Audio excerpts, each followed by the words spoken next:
निलेश राणेंनी उदय सामंतांची केलेली तारीफ आणि त्यानंतर नारायण राणेंकडून आलेली तिखट प्रतिक्रिया. म्हणजे उदय सामंत काही आमच्या घरातले करते नाहीत, हे काही माझे ऍडवायझर नाहीत त्यांचं ऐकायला. हे अशा प्रकारचं नारायण राणेंचं वक्तव्य खूप काही सांगून गेलं. राणे कुटुंबामध्ये सध्या जे काही चाललंय ते काही असं लपून राहिलेलं नाही, हे उघड आहे आणि ही फूट उघड आहे. जे काही घडेल तुम्हा सर्वांसमोर लवकर येईलच, पण राणे कुटुंबामध्ये सारं काही अलबेल आहे असं बिलकुल समजू नका. आता याच उदय सामंतांनी आपल्या भाषणाच्या सुरुवातीलाच कालच्या त्या आभार प्रदर्शन भाषणामध्ये एक कॉमेडी केली.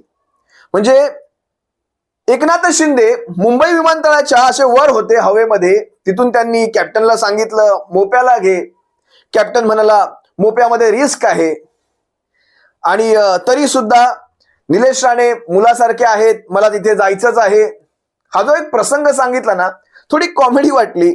म्हणजे आता मोप्यामध्ये काही वादळ सुटलं होतं की मोप्यामध्ये काही बर्फ पडत होता की गडगडाटाचा पाऊस पडत होता, गारा पडत होत्या की मोप्यामध्ये जाणं रिस्की आहे वगैरे, जे काही असेल एकदा हा व्हिडिओ पहा.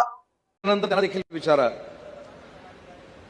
ज्यावेळी शिंदे साहेबांचं विमान मुंबईच्या वर आलं ते पायलटनं शिंदे साहेबांना सांगितलं की आपल्याला मोप्याला जाता येणार नाही, आणि आपण जर मोप्याला गेलो तर फार मोठी आपल्याला रिस्क घ्यावी लागेल. मी अभिमानाने सांगतो की शिंदे साहेबांनी पायलटला सांगितलं निलेश राणे हे माझ्या मुलाप्रमाणे आहेत, मी त्यांना शब्द दिलेला आहे, काही झालं तरी मोपाला लँडिंग करण्याचा प्रयत्न करा. हे मला आत्ता फोनवरनं कळलं आणि म्हणून मला तुम्हाला हे सांगायचं आहे.